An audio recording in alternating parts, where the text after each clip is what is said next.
for me, migration is a strategy game. I don't care what tools get the mapping done, really. So if you give me, like if I'm migrating a family office, that's 100 QuickBooks files that I have to migrate at the same time. I have a platform on SQL that'll do that.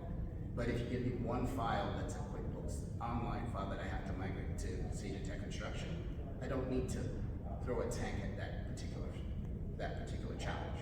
So for me, we have enough tools on SQL and in some cases, PHP to be able to process that. I don't know that that's where the magic lives, because at the end of the day, our job is to get all the data analyzed and put into a format that the customer can review the mapping and the templates we generate for them. And depending on the scale of the project, that's going to tell me which one of my tool sets I'm going to use for that. Does that make sense? It does. I mean, you would have different tools for different jobs.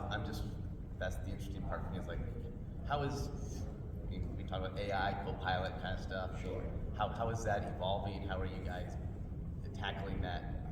Yeah. I mean, not AI specifically, Yeah, but just. I mean, we haven't incorporated AI into what we're doing yet. Okay.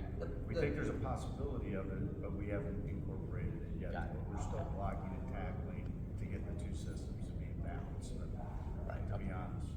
But it's more around those kinds of things. The AI can't figure out where you want the data to go. Right? Well, I'm not sure that it can ever answer that question for you.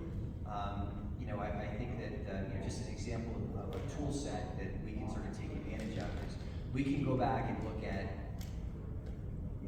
pick a number, it could be 12 months of data, 24 months of data, and look at all of the different possible ways in which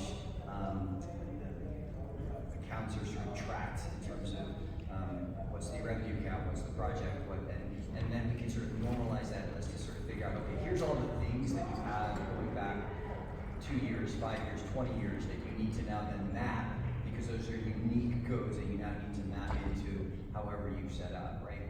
An example of sort of what the tool can help with. There's not a lot of, I think it's fair to say, there's not a lot of transformation that's actually taking place in this. It's a mapping exercise, right? So it's not true data transformation in the way that sort of that ETL tool that you purchased, right, might have been using, right? Any other? I think David's right in that I don't see construction folks using the full capabilities for migration mapping like other people do. Okay, any other questions for the panel?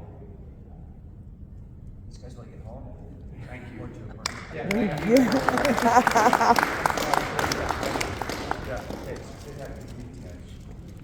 Good to see you.